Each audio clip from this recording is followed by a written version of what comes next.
Hello everyone, firstly I welcome you all to my channel study with Vishu. तो I hope आप लोग सब कोई अपने फाइन आर्ट्स के एग्जाम के लिए अच्छे से प्रिपरेशन कर रहे होंगे। और फाइनली ये वीडियो में हम लोग अपना सीबीएसई का जो ऑफिशियल सैंपल पेपर आया जो कि सीबीएसई ने रिलीज किया है उसको देखेंगे, जिससे हम लोग को थोड़ा सा आइडिया होगा कि क्वेश्चन पेपर में किस टाइप से कैसे क्वेश्चंस आते हैं, कितने सेक्शंस होते हैं, ये सब का आइडिया हो जाएगा। यहाँ पर वीडियो स्टार्ट करने से पहले एक बात ध्यान में रखो, अगर आप लोग पूरे सिलेबस को अच्छे से कंप्लीट कर लिए हैं तब ये सैंपल पेपर देखिएगा तो आपको ज़्यादा चीज़ें समझ में आएगी, क्योंकि आप लोग पढ़े नहीं होंगे तो फिर क्वेश्चन का आंसर कैसे दीजिएगा। तो आप लोग थोड़ा सा ये चीज़ ध्यान रखना। तो सब्जेक्ट की बात की जाए हम लोग का, तो हो गया फाइन आर्ट्स पेंटिंग, जिसका कि कोड है 049। अब देखो यहाँ पर एक चीज मैं आपको क्लियर कर दूं, हम लोग का सब्जेक्ट फाइन आर्ट्स है लेकिन इसके अंदर 4 कोर्सेज हैं। जैसे कि ये तो पेंटिंग हो गया, इसी तरह एक ग्राफिक्स है, एक स्कल्पचर है और एक कमर्शियल आर्ट है। देखो सीबीएसई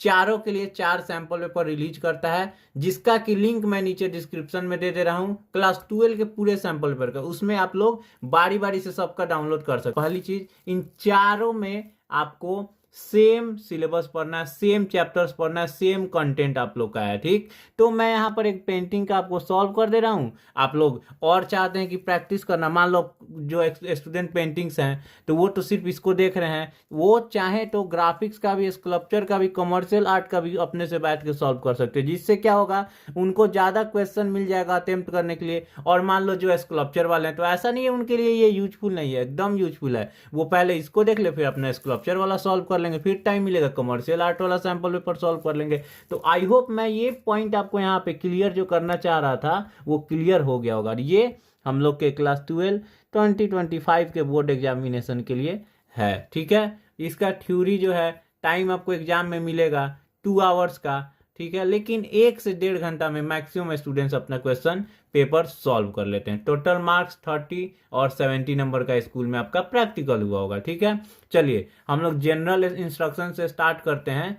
तो इसमें पहले सेक्शन 1 हम लोग देखते हैं, ठीक है। सेक्शन 1 में क्या है, तो सेक्शन 1 में जो है ना, टोटल आप लोग को एमसीक्यू बेस्ड क्वेश्चंस आएंगे। एक क्वेश्चन जो है वो 1 मार्क्स का होगा। उसके बाद इसी तरह सेक्शन बी है। सेक्शन बी जो है ना, इसमें टोटल आपको क्वेश्चन शॉर्ट आंसर टाइप होंगे, लाइक 2 मार्क्स का एक क्वेश्चन होगा आपका, ठीक। उसी तरह सेक्शन 3 होगा, जिसमें से कोई 2 क्वेश्चन का आंसर आपको बस सॉल्व करना है और एक क्वेश्चन का वेटेज होगा 6 मार्क्स, यानी 6 इंटू 2 हो गया, ये 12 हो गया, और ये 2 इंटू 5 हो गया, टोटल 10 हो गया, और ये हो जाएगा आपका 8 मार्क्स का। टोटल आपके ये हो गए 30 मार्क्स के, ठीक है। तो चलिए बारी बारी से हम लोग सेक्शन वाइज क्वेश्चंस को अटेम्प्ट करते हैं।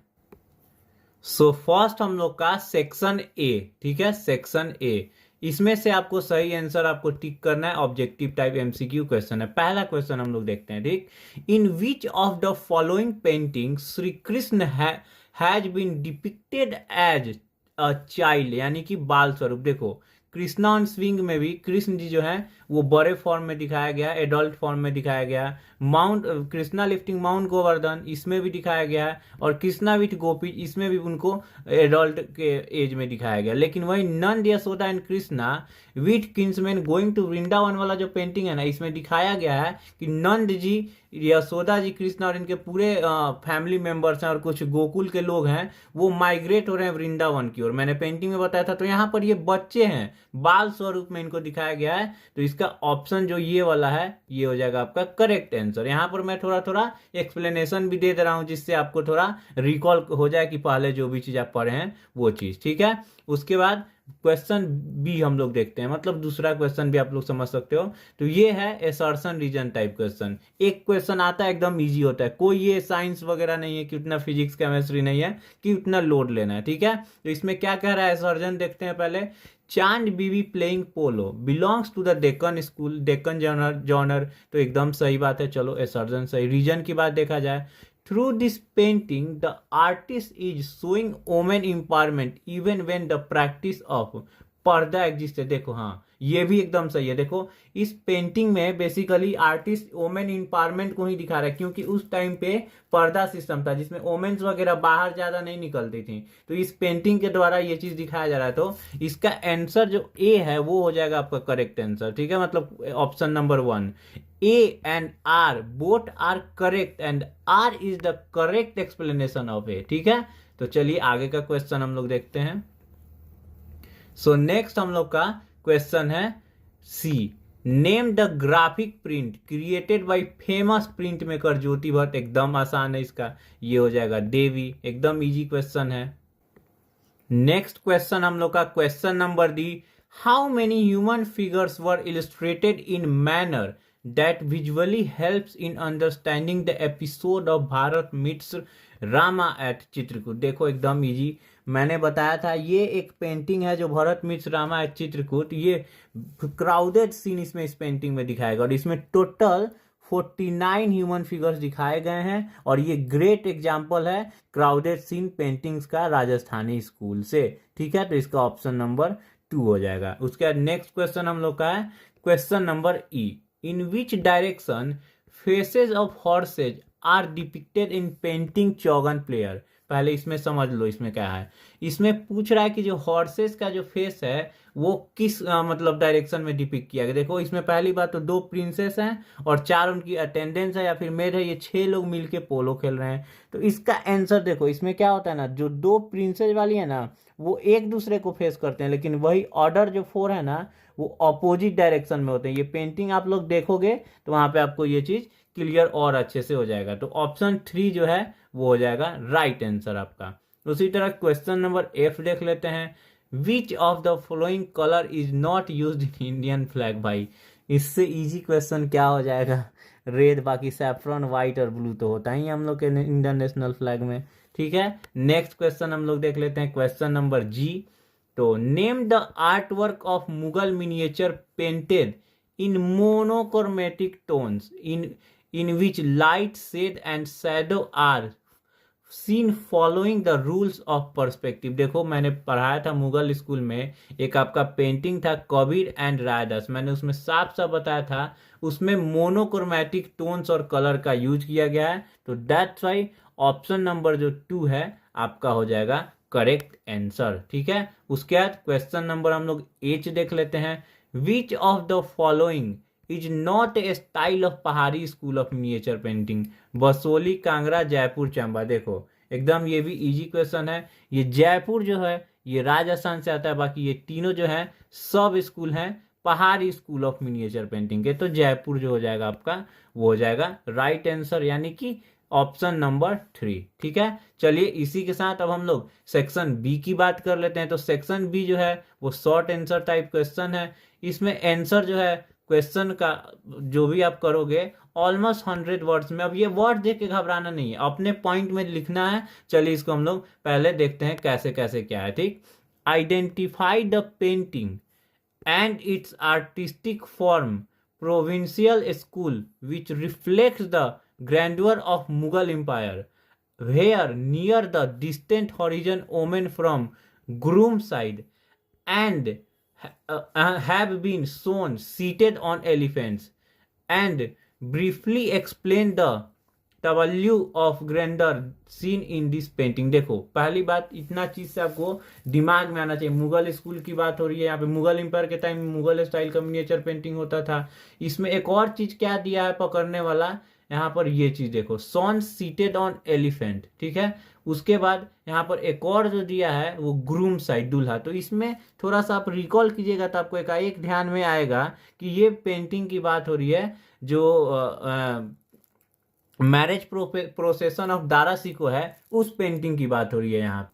सो देखो इसका हम लोग कैसे, पहले क्वेश्चन में क्या पूछ रहा है, आइडेंटिफाई द पेंटिंग, मैंने बता ही दिया मैरिज प्रोसेशन ऑफ दारा सिको, ठीक है। और इसके जो आर्टिस्ट हैं उसका नाम हम लोग लिख देंगे। उसके बाद यहाँ पर एक और चीज बोल रहा है, यहाँ पर आप लोग का हो गया। उसके बाद यहाँ पर बोल रहा है ना, सिंपली इसका समझो ना, तो ये पेंटिंग में क्या चीज दिखाया गया है, काइंड ऑफ आप लोग समझ लो एप्रिसिएशन या कंपोजिशनल अरेंजमेंट जो मैंने पढ़ाया था ना, उसको आप लोग पॉइंट वाइज या आप पैराग्राफ में सेंटेंस के फॉर्म में लिख दोगे, आपका आंसर मिल जाएगा, ठीक है। या फिर ये सॉल्व, अब इसमें क्वेश्चन नंबर 2 में ही आपको एक और करके भी, ये दोनों में से कोई एक आप सॉल्व कर सकते हो। चलिए हम लोग और वाला क्वेश्चन का आंसर देखते हैं।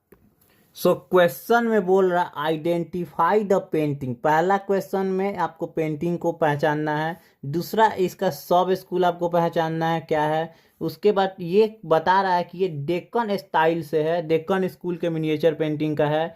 इन which the sacred relationship between mentor and disciple has been depicted. देखो एकदम इतना ही से पकड़ में आ जाएगा। डेक्कन में तो पहला बार 2 पेंटिंग ही है, इसके बाद उसमें ये डिसिपल की बात हो रही है और मेंटर की बात हो रही है, तो ये वो जो आमिर खुसरो वाला पेंटिंग है वो वाला हो जाएगा आपका।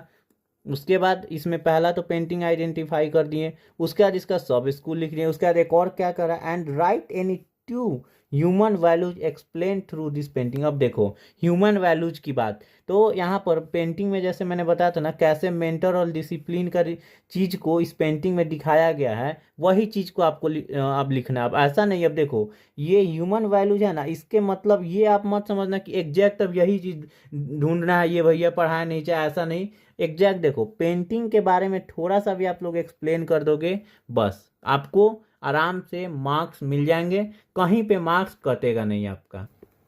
सो क्वेश्चन नंबर हम लोग का 3, identify the Pahari miniature painting and the artist from painting Ragamala series in which Krishna is seen as god and explain it briefly on the basis of atma and paramatma. ठीक है, अब देखो यहाँ पर पहले तो पहाड़ी मिनिएचर पेंटिंग की बात हो रही है, और दूसरा इसमें क्या हिंट दे रहा है, कृष्ण जी को एज अ भगवान दिखाया गया। देखो वहां पर सीधा इतना ही से हम लोग गेस कर सकते हैं, और आत्मा परमात्मा का बात हो रहा है और रागमाला सीरीज का बात हो रहा है, तो हम लोग यहाँ से सीधे समझ जाएंगे कृष्णा विथ पेंट, जो गोपीज वाला पेंटिंग है उसका बात हो रहा है। तो यहाँ पर एक भी हम लोगों ने दे दिया, आइडेंटिफाई पेंटिंग कर दिया, आर्टिस्ट का नाम पूछ दिया, तो मनाकू, ये दोनों मिलके हो गया आपका 1 मार्क्स का।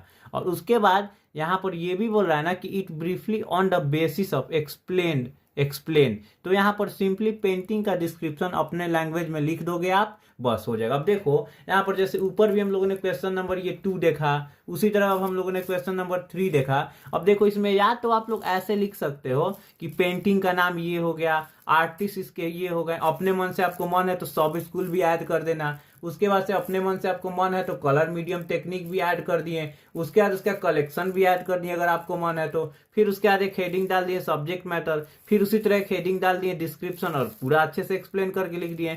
या फिर आप लोग ये भी ऐसे कर सकते हो कि इसमें पेंटिंग का मतलब ऐसे लिख सकते हो कि this the name of painting was Krishna with Gopi and the artist जो मनाकू है वो आप लिख दोगे, ऐसे मतलब सेंटेंस भी बना के लिख सकते हो। लेकिन मैं बोलूंगा पॉइंट वाइज, जैसे मैंने वीडियो लेक्चर में पढ़ाया ना, सेम उसी तरह कोशिश करोगे तो ज्यादा बेटर रहेगा आपके लिए, और एग्जामिनर भी पॉइंट वाइज देखेगा आंसर। अब जैसे हाँ ये तो पेंटिंग का नाम और आर्टिस्ट का नाम है, ये तो आप पॉइंट वाइज लिख दोगे, 1-2 पॉइंट जैसे सब स्कूल वगैरह आप ऐड कर दोगे अपने मन से। लेकिन डिस्क्रिप्शन है, अब उसको तो थोड़ा सा आपको एक्सप्लेन करना होगा, मतलब 4-5 लाइन लिख दोगे, 50-100 वर्ड्स का आराम से उतना ही हो जाएगा। ठीक है, चलिए इसका और वाला, अब दोनों में से कोई एक बनाना है तो और वाला क्वेश्चन भी हम लोग देख लेते हैं। ठीक, there is a profile portrait from Rajasthani miniature painting in which a glimpse of women empowerment and fragility are focus together. यहाँ पर देखो सिंपली पोर्ट्रेट पेंटिंग की बात हो रही है, राजस्थानी मिनिएचर पेंटिंग से साइड पोज की बात हो रही है, प्रोफाइल पोर्ट्रेट, तो सिंपली बनी ठनी वोमेन एम्पावरमेंट। ठीक है, उसका क्या कर रहा है पब्लिक में, तो हम लोग पहले तो हम लोग आर्टवर्क जो है, पेंटिंग जो है वो हम लोगों ने जान लिया। अब इसमें क्या कर रहा है, आइडेंटिफाई द पेंटिंग मैंने बता दिया, राधा बनी ठनी। सब स्कूल उसका मैं आपको बता देता हूँ, सब ये किशनगढ़ का, और किशनगढ़ में हम लोग जानते हैं ये ओमेन ब्यूटी को काफी अच्छे से, मिस्टीरियस ओमेन ब्यूटी को दिखाया जाता है। चलो ये भी हो गया, 1 मार्क्स का ये हो गया। And briefly describe it's subject matter and genre. देखो एकदम इजी, जो डिस्क्रिप्शन मैंने बताया था उसको आप लोग थोड़ा सा, अब शॉर्ट आंसर है तो शॉर्ट फॉर्म में लिख दोगे। ठीक है, तो चलिए आई होप मैं यहाँ पे सारे पॉइंट्स क्लियर कर दिया हूँ। अब चलिए हम लोग नेक्स्ट यानी कि क्वेश्चन नंबर 4 देखते हैं। So question number 4, in this painting the brilliance of expression and command over human anatomy makes the anger of मर्यादा पुरुषोत्तम राम कम अलाइव। थोड़ा थोड़ा पहचान में आ रहा होगा आपको, पढ़े होंगे तो। The depiction of ocean God threatened by the anger of Lord Rama enhance by the flashing lightning. इतना ही से आपको ये चीज क्लियर हो गया होगा। यहाँ पर पेंटिंग की बात हो रही है, Rama vanquishing the pride of ocean. इसमें अब चलो यहाँ पर हम लोगों ने आइडेंटिफाई कर दिया पेंटिंग। अब इसके आर्टिस्ट का नाम हम लोग आइडेंटिफाई कर दे। बहुत पॉपुलर आर्टिस्ट हैं राजा रवि वर्मा। चलिए अब आगे क्या कह रहा है, चलिए उसको देख लेते हैं हम लोग। तो आगे कह रहा है using aesthetic parameter explain this painting based on the theme of Valmiki Ramayan. Simply थोड़ा बहुत सब्जेक्ट मैटर को बारे में लिख देना और थोड़ा बहुत पेंटिंग में क्या दिखाया गया है उसके बारे में लिख देना, मोर देन एनफ हो जाएगा। देखो ह्यूमन वैल्यूज, थोड़ा थोड़ा ट्रिकी वर्ड्स आपको यूज करेगा ये सीबीएसई, तो उसके लिए घबराना नहीं है। सिंपली आपको डिस्क्रिप्शन वहां पे लिख देना है, थोड़ा सा अपने हिसाब से लैंग्वेज में बनाकर। बाकी आप लोग तो समझदार हो, कैसे आंसर देना है इतना तो आप लोग को आइडिया अभी तक लग गया होगा। चलिए इसी का अब और वाला क्वेश्चन हम लोग देख लेते हैं। दोनों में से जो मन हो आप एक कोई कर सकते हैं, ठीक है। तो चलिए देखते हैं। सो इसमें बोल रहा है the female contemporary modern artist who got train outside the country. Simple इतना ही से आपको समझ में आ रहा होगा। इसमें अमृता शेरगिल की बात हो रही है। At she was inspired by the paintings of Ajanta caves. इससे भी आप लोग समझ सकते हो। Made a huge contribution by depicting the vulnerable condition and sadness faced by the Indian females of that time. देखो ये अमृता शेरगिल है ना, जो उस समय पुराने समय में जो वुमेन्स का जो प्रॉब्लम्स होता था, जैसा कंडीशन था सोसाइटी में, उसके बेस मतलब उस पे बहुत सारा पेंटिंग की है, उसके कंडीशन को पेंटिंग के माध्यम से दिखाई है, ठीक है। अब चलो यहाँ तो हम लोग अब इस पे क्वेश्चन क्या पूछ रहा है, based on the above statement identify the artist. बता दिया मैंने अमृता शेरगिल। आर्टवर्क की बात की जाए तो इनका जो इनका आर्टवर्क हम लोग के कोर्स में जो है उसका नाम है हल्दी grinders.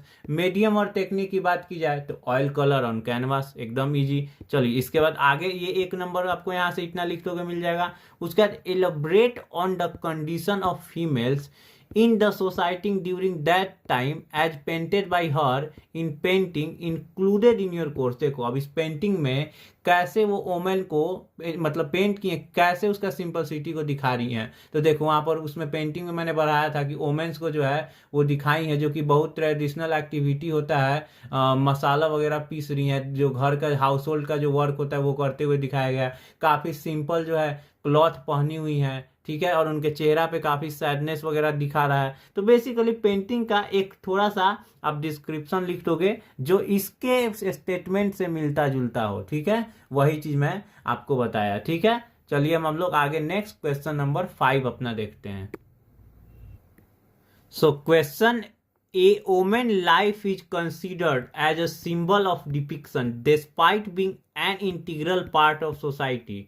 C is neglected and non existent. यहाँ पर देखो इससे ही थोड़ा थोड़ा आपको आइडिया लग रहा होगा। और यहाँ पर आगे बोल भी रहा है द प्रिंट मेकर अनुपम सूद। अब इससे तो आप लोग को कंफर्म पहचान लेना चाहिए कि अनुपम जो सूद हैं वो कौन सा प्रिंट बनाए थे। तो ऑफ वॉल्स, चलो उसके बाद has depicted this negligence and non existence with great reality and seriousness in her graphic print. अब देखो यहाँ पर अब ये स्टेटमेंट्स हम लोगों ने समझ लिया कि यहाँ पर ऑफ वॉल्स की बात हो रही है जिसके कि प्रिंट मेकर जो है वो है अनुपम सूद। अब इसमें क्या कह रहा है, identify and describe this print. पहले तो आइडेंटिफाई हम लोग कर ही लिए तो ऑफ वॉल्स हो जाएगा। अब उसके बाद क्या कर रहा है, describe this print emphasizing on its medium and highlight the idealized expression and emotion that are depicted in it। देखो पहले तो मीडियम इसका बात किया जाए तो पेपर था, पेपर पे ये बनाया था, चलो उसको अब यहाँ पर क्या बोल रहा है, इसमें ऐसा मतलब इसका आपको मतलब डिस्क्राइब करना इसको जो कि फोकस करे मतलब इसमें एक जो एक्सप्रेशन है और इमोशन है वो कैसे दिखाए। देखो यहाँ पर आप लोग पढ़े होंगे तो थोड़ा सा मैं बता दूं, यहाँ पर एक फीमेल फिगर को दिखाया गया है, जैसे ऐसे उसको मतलब ड्रॉ किया गया जैसे उसका चेहरा जो है वो चेहरा हॉलो है, मतलब उस पर कोई मतलब आई वगैरह नोज वगैरह नहीं बनाया, जैसे मतलब उसका कोई आइडेंटिटी ना हो, white white kind of sari पहन के बैठी हुई है, एकदम उदास है, ऐसा चीज दिखाया गया है। तो बेसिकली यही चीज है, आप लोग पेंटिंग पढ़े हैं तो इसको अच्छे से 2-3 पॉइंट जो मेन है ना, जिसमें एक्सप्रेशन और जो इमोशन का बात हो रहा है उसको दिखाया गया है, वो चीज आपको उसके रिलेटेड आप इसका डिस्क्रिप्शन लिख दोगे। ठीक है, चलिए अब इसी के साथ इसका और वाला क्वेश्चन देख लेते हैं, और वाले में क्या कह रहा है। In the sculpture created by Ramkinkar Baij, ठीक है, उसके आगे बोल रहा है we can see a glimpse of life of simple people with whom he lived, identify the sculpture as per your syllabus in which he has depicted a migrant family, write about the sculpture by giving name and medium. देखो यहाँ पर इतना hint दिया है कि आपको आसानी से ये चीज़ समझ में आ जाए। तो एक आपको एक स्कल्पचर है जिसमें माइग्रेटिंग फैमिली का दिखाया गया, जिसमें मतलब फैमिली के कुछ लोग हैं, वो अपना कुछ बिलोंगिंग्स वगैरह लिए हुए हैं और वो माइग्रेट कर रहे हैं, उसमें डॉग वगैरह भी उनका दिखाया गया है, उसकी बात रही है। तो देखो ये जो स्कल्पचर था ना, वो था स्कल्पचर संत लाल फैमिली। इसके आर्ट मैंने तो ये पहले क्वेश्चन में क्या करा है, right about the sculpture by giving name and medium. तो नाम मैंने बता ही दिया, संतलाल फैमिली, और उसके बाद मीडियम की बात की जाए, सीमेंट और कंक्रीट का यूज से बनाया गया है। अब इसको डिस्क्राइब भी करना है, मतलब स्कल्पचर के बारे में भी लिखना है। तो स्कल्पचर में कैसे चीज़ों को दिखाया गया, अब यहाँ तो एक्सप्लेन मैं करूँगा नहीं, आप लोग जो पढ़े होंगे तो अच्छे से कर लीजिएगा। और आप लोग ये चीज़ देखना, एक चीज़ और सोचना कि जितने भी पेंटिंग्स हैं, ग्राफिक्स हैं, स्कल्पचर, उन पे ज़्यादा क्वेश्चन आ रहे हैं। तो ये चीज़ आपको ध्यान रखना है, ये तो करना ही करना है, बाद में ओरिजिन और आपका वो आएगा मेन फीचर। ठीक है, तो चलिए यहाँ पर ये चीज़ क्लियर हो गया। हम लोग नेक्स्ट क्वेश्चन यानी कि क्वेश्चन नंबर 6 देखते हैं। ठीक है, the depiction of bird has been done very widely in the Mughal miniature painting style. देखो यहाँ पर इतना ही से समझ में आ गया, उसमें सिर्फ एक ही था, falcon on A bird dress, एकदम इजी हो गया यहाँ पर। चलिए आगे देखते हैं क्या लिखा है। The famous painting falcon on A bird dress is one of them. ठीक है, चलो ये चीज हो गया। Describe briefly about this painting highlighting it's artist medium and technique. Simply मैंने बता दिया ना, आप एक हेडिंग डालोगे falcon on A bird dress, उसका आर्टिस्ट का नाम डालोगे, उसका मीडियम डालोगे वाटर कलर और पेपर, टेक्निक डालोगे टेम्परा, मन हो तो आप लोग कलेक्शन भी डाल सकते हो, पीरियड भी डाल सकते हो, जहांगीर के टाइम पे बना था ये पेंटिंग। उसके बाद थोड़ा बहुत इसको आप लोग डिस्क्राइब भी कर दोगे, 100 वर्ड्स में डिस्क्राइब कर देना, कैसे इसमें क्या, जैसे उसके ऊपर कैलीग्राफी वर्क है, ये सब चीज़ वगैरह दिखाया गया है, वो सारा चीज़ आप लोग डिस्क्राइब कर देना। ठीक है, चलिए इसके बाद नेक्स्ट हम लोग देखते हैं इसका और वाला क्वेश्चन एक जो है, why do you like the painting style of Deccan school? Support your answer with any 4 characteristics that you admire this style। अब देखो ये अपने हिसाब से लिखने वाला आंसर है, मतलब है कि मतलब आप कैसे मतलब लाइक करते हो डेक्कन स्कूल के मिनिएचर पेंटिंग को, मतलब वो जो स्टाइल है मिनिएचर पेंटिंग को करने का, वो आप लाइक करते हो, तो मतलब उसका कुछ 4 ऐसा कैरेक्टरिस्टिक बताओ। तो देखो ऐसे मैं ऐसे ही आपको एग्जांपल के तौर पे बता दूं तो डेक्कन स्टाइल में मुगल इन्फ्लुएंस काफ़ी ज़्यादा दिखता है। यहाँ पर कुछ ऐसे आर्टिस्ट भी आए थे जिसकी वजह से इसमें मुगल तो दिखता ही दिखता है, कुछ इसमें पहाड़ी भी दिखता है कुछ, और ये मतलब बहुत सारे आर्ट स्टाइल का मिक्सचर है, ये पॉइंट आप एक लिख सकते। अब देखो यहाँ पर तो मैंने बता दिया रीजन कि मतलब क्यों मतलब ऐसा लाइक करते हो, क्योंकि ये बहुत सारे स्टाइल का मिक्सचर। अब इसमें और उसके बाद इसको 4 कैरेक्टरिस्टिक भी इसमें लिखना है जिसकी स्कूल किस स्टाइल के, मतलब ये स्टाइल जो है Deccan style of miniature painting, Deccan style से मिनिएचर पेंटिंग करता है, तो इसका कोई 4 कैरेक्टरिस्टिक बताओ जिसको आप एडमायर करते हो इस स्टाइल में। तो देखो यहाँ पर अब हम लोग का आ जाएगा मेन फीचर, लाइक इसमें ह्यूमन फिगर्स को कैसे दिखाया जाता है। ठीक है, उसके बाद आ जाएगा ह्यूमन फेशियल फिगर्स को, जैसे मेन फीचर में मैंने बताया है, और भी बहुत सारा चीज़ इसमें बताया, नेचर को ऐसे डिपिक्ट किया जाता था, बर्ड्स एंड एनिमल को ऐसे डिपिक्ट किया जाता है। तो 4 के आप 6-7 आराम से लिख सकते हो। ठीक, तो 1 मार्क्स हो गया आपका। रीजन क्यों इसको लाइक करते हो तो मैंने बता दिया भाई, डिफरेंट स्टाइल का मिक्सचर इसमें था जिसकी वजह से ये आर्ट स्टाइल यूनिक था। और 4 कैरेक्टरिस्टिक जिसको जो आप पसंद करते हो, एडमायर करते हो, तो मेन फीचर्स में से कोई 4 जो है उठा के लिख देंगे। ठीक, तो दैट्स ऑल। यहाँ पर हम लोग का जो है सेक्शन बी जो है वो कंप्लीट होता है। अब हम लोग सेक्शन सी की ओर चलते हैं। ठीक है, section C attempt any two question from the given option, long answer type question, सिर्फ 2 क्वेश्चन आपको बनाना है, इसमें से आपको क्वेश्चन ऑफ नंबर्स ज्यादा मिलेंगे आपको। Answer for this question is expected in around 200 word, 200 के आसपास वर्ड में आपको लिखना है, 200-250 भी हो सकता है क्योंकि 6 मार्क्स का एक क्वेश्चन है, तो इसीलिए। तो चलिए हम लोग इसमें आगे बढ़ते हैं और देखते हैं क्या क्वेश्चन नंबर हम लोग पहले 7 देखते हैं क्या कहता है।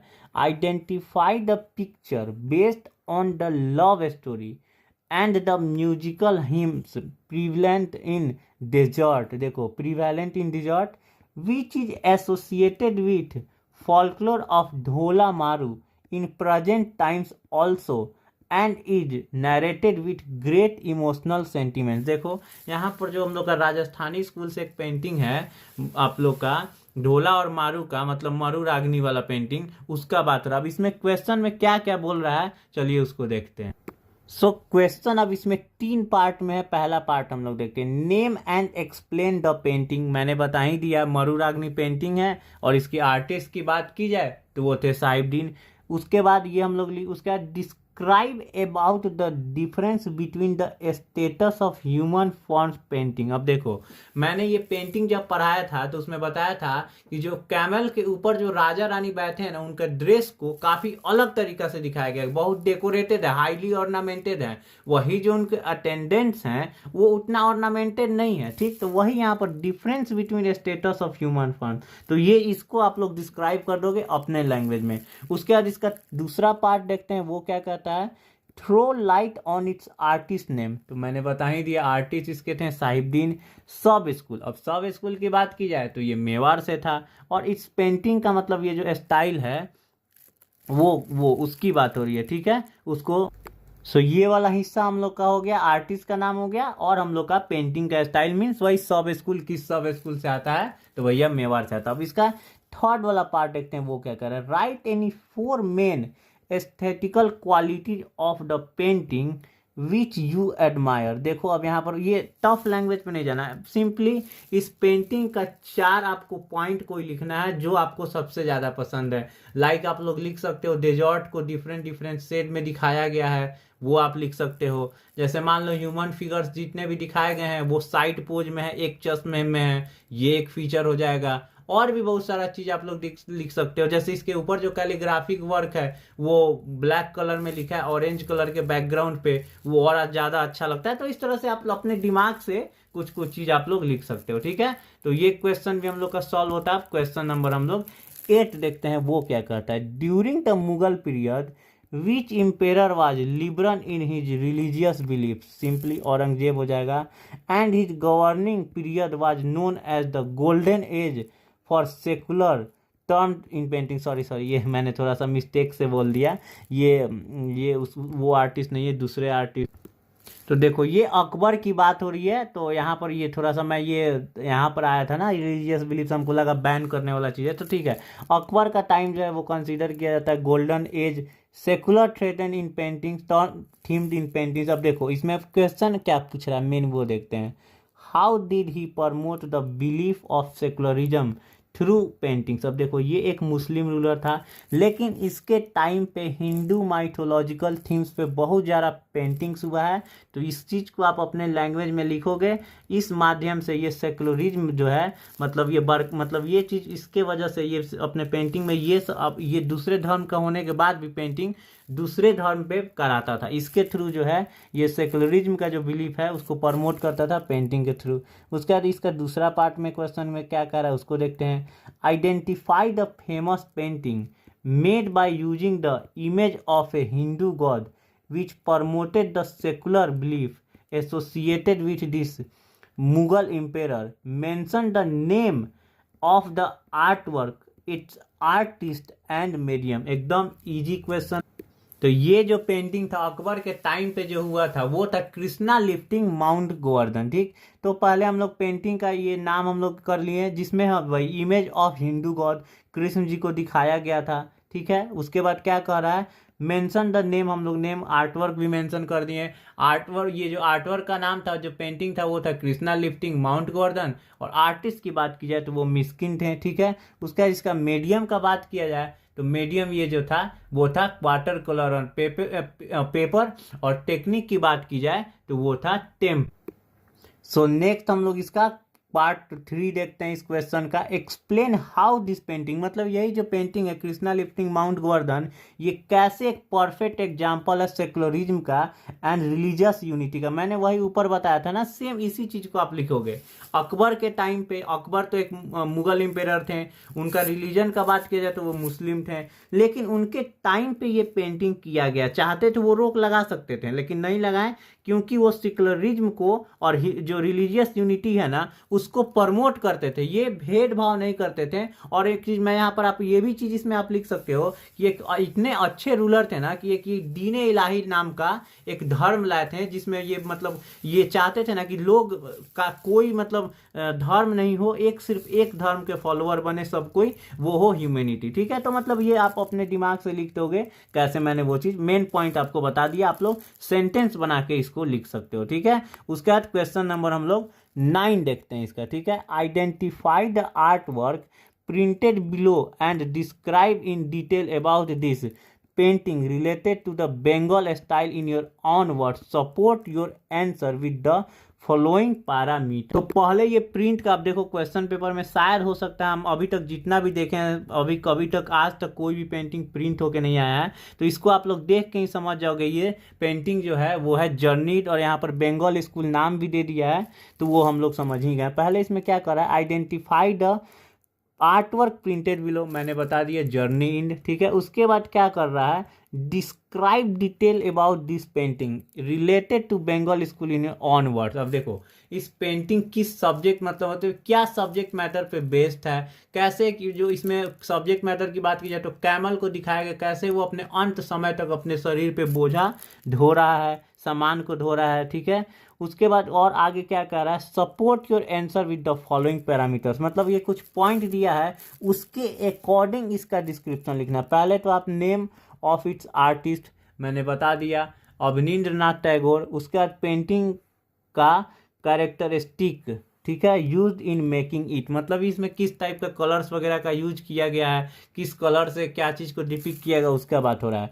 The subject matter depicted in it and message which artist want to convey through the art work. मैंने ये जब पेंटिंग पढ़ा था ना उसमें बताया था कि कैसे आर्टिस्ट कैमल के आईज के थ्रू उसके पेन को दिखा रहा है, और तब भी वो लास्ट समय तक कैमल अपने मालिक के लिए काम कर रहा है, ये चीज़ को दिखाया गया। इसको अपने लैंग्वेज में पेंटिंग जो पढ़े होंगे उसको आप समझ में आ रहा होगा कि कैसे इसका आंसर लिखना है। उसके बाद तीसरा क्या बोल रहा है, also explain the emotion and sentiment that you are experience and derive while observing and admiring this painting. वही मैंने बताया कैसे इसमें देखो कैसे कैमल का उदासी भरा चेहरा को दिखाया गया है, कैसे दिखाया गया इसके ऊपर इतना ज़्यादा लोड है, इसका आगे का घुटना झुक चुका है तब भी ये पीछे का घुटना खड़ा है, और लग रहा है कि ऐसे फिर से खड़ा हो जाएगा या फिर आखिरी सांस ले रहा है तब भी सामान ढो रहा है अपने ऊपर। ठीक है, तो यही चीज़ की बात हो रही है। ठीक है, चलो इसी के साथ पूरा ये हम लोग का सैंपल पेपर खत्म हो गया। अब देखो यहाँ पर मैं कुछ आपको चीज़ बताना चाहूँगा। ठीक है,